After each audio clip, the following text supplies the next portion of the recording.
Operation Gibraltar हुआ था और आयूब खान साहब ने ऑपरेशन जिब्राल्टर रूल करा, तो there was a place called Akhnoor. आप पता नहीं याद है कि नहीं याद है।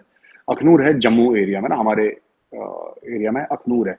अखनूर में जब पाकिस्तानी टैंक्स आए थे तो इंडिया का एक तो होल्डिंग रिस्पॉन्स वहां पे था, लेकिन इंडिया ने लाहौर की तरफ एक थ्रस्ट करा था, आपको पता होगा। तो वो फिर लड़ाई लंबी खिंची और जो भी हुआ XYZ, that is in history. Cheema साहब बेसिकली ये है कि India reserves the right to respond to China. ठीक है, हो सकता है चाइना बॉम्बे में अटैक करे, हो सकता है उसका response line of actual control, हो सकता है उसका रिस्पॉन्स बीजिंग में हो। तो एक स्पेक्ट्रम ऑफ रिस्पॉन्स होगा, एक स्पेक्ट्रम ऑफ रिस्पॉन्स है, hard power, soft power, electronic. अच्छा ये भी हो सकता है, लेकिन मैं आपको बताता हूं the way India thinks. I am not talking about government of India, I am talking about Indian mindset, right. China परेशान करता है इंडिया को, कुछ ऐसी चीज करता है, हमारा स्टॉक मार्केट, तो हमें लॉस होगा, फ्यू बिलियन डॉलर्स का लॉस तो होगा, right. Suddenly in front of New York stock exchange you will have 1000 expat Chinese saying that Uyghur मुसलमानों के साथ गलत हो रहा है। Target the companies, American companies who are manufacturing in China. Make sure that उनके stock prices जमीन पे चले जाएं। Ask Americans to boycott goods. For example, Nike. Nike China में बनता है। ये जो स्पेक्ट्रम ऑफ वॉर है ना चीमा साहब, स्पेक्ट्रम ऑफ वॉर, इसमें human rights is also weapon, इसमें इन्फेंट्री इज ऑल्सो वेपन, इसमें आर्टिफिशियल इंटेलिजेंस ऑल्सो वेपन। तो चाइना को ये ना चाइना सोचे कि हमने इंडिया के स्टॉक मार्केट पर अटैक करा है तो हम भी चाइना के स्टॉक मार्केट पर अटैक करेंगे, नहीं। We reserve the right to respond at a place and time of our choosing. वो हो सकता है कि आपने बॉम्बे में स्टॉक एक्सचेंज को टारगेट करा, हम न्यूयॉर्क के स्टॉक एक्सचेंज को टारगेट करेंगे। ऐसा नहीं कि सिस्टम्स हैक करके, right. There could be 1000 Uyghur Muslim saying that ये वहां पे जो हमारे एरिया में है शिनजियांग प्रोविंस में, ये अमेरिकन ब्रांड्स हैं जो कि वीगर मुसलमानों को वहां पे प्रिजन में बनवाते हैं। ये यू सी, आप जब अमेरिका में ऐसा सेंटिमेंट लाएंगे, आप ये देखेंगे कि उनके स्टॉक प्राइसेस नीचे आ रहे हैं, दैट विल हर्ट। चाइना का पैसा कहां से आता है? कॉन्ट्रैक्ट मैन्युफैक्चरिंग से आता है। सो इट इज, जब हम होल ऑफ नेशन अप्रोच कहते हैं, होल ऑफ नेशन अप्रोच में ये भी है चीमा साहब, यू आर वेरी राइट, मैं आपसे अग्री करता हूँ चीमा साहब। आपके जो इंटरनेट बेस्ड स्ट्रक्चर्स हैं उस पर अटैक होगा पक्का, लेकिन वी ऑल्सो हैव, हमारे तर्कश में बड़े सारे तीर है ना, हर एक मुल्क के होने चाहिए, हमारे भी तर्कश में बड़े तीर है।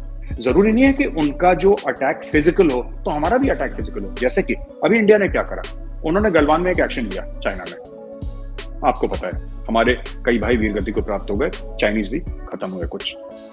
इंडिया ने क्या करा उसके बाद, जोरों शोरों से एप्पल मैन्युफैक्चरिंग यहां पे शुरू हो गई साउथ में। सबसे बड़ा सैमसंग का मोबाइल यूनिट शुरू हो गया नोएडा में, जहां पे मैं रहता हूं, गौतम बुद्ध नगर कहते हैं हम लोग, डिस्ट्रिक्ट गौतम बुद्ध नगर है। वो पहले से था, उसने जोर पकड़ लिया, चाइनीज एप्स चले गए, चाइना की कंपनीज वीवो जैसे है या और कंपनीज है, उनके ऊपर डायरेक्टरेट ऑफ रेवेन्यू इंटेलिजेंस या ईडी उनके ऊपर स्ट्राइक कर रही है। तो गलवान, चाइना को लगा कि अरे अब हिंदी चीनी भाई भाई हो गया, अब तो गलवान भूल गए, गलवान को टाइम हो गया। भूले कुछ नहीं, वो किताब में लिखा हुआ है, जो चाइनीज आर्मी ने करा उसकी सजा वीवो को मिल रही है, उसकी सजा शाओमी को मिल रही है, किसी को उसकी ह्यूवेई जो भी नाम कहते हैं, मतलब नाम ही प्रोनाउंस नहीं कर रहा, उसको उनकी सजा मिलेगी। एंड में किसी ना किसी चाइनीज को उसका भुगतान करना पड़ेगा चीमा साहब। सो दिस इज हाउ, ये इंडियन माइंडसेट की बात कर रहा हूं मैं, गवर्नमेंट के बारे में नहीं जानता, but this is like that. They will have to pay, they will pay after 1 year 2 years 3 years, but उसका चुकता हो जाएगा ऐसा। बिल्कुल सही कह रहे हैं। मुझे वैसे बड़ी just a comment on this talk and then conclude कर रहा हूँ।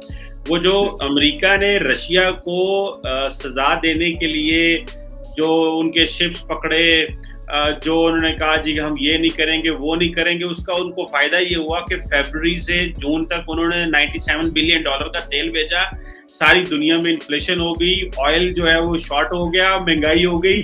तो सबक सिखाना था रशिया को और सारी दुनिया फंस गई। मतलब एक मेरे गांव का जो बंदा है ना, उसको भी पता चल गया, इंडिया में भी किसी हर बंदे को पता चल गया कि यूक्रेन रशिया की वॉर हो रही है। So obviously this wars are very tricky over the period of time. जिस तरह ये सप्लाई चेन जो हर चीज मुतासर हो रही है, हम उससे साउथ अफ्रीका से खोल लेते थे, वो हमें महंगा पड़ रहा है, हम अफगानिस्तान के पास चले गए, अफगानिस्तान ने $90 फी टन से $200 फी टन कर दिया, तो ऑब्वियसली एवरीबॉडी इज थोड़ा सा मुश्किल है हाउ टू डिटरमिन कि कैसे आइंदा। हेलो एवरीवन, हमारे चैनल पे आप सबका स्वागत है। अगर आपने अभी तक हमारे चैनल को सब्सक्राइब नहीं किया है, जल्दी से कर दीजिए।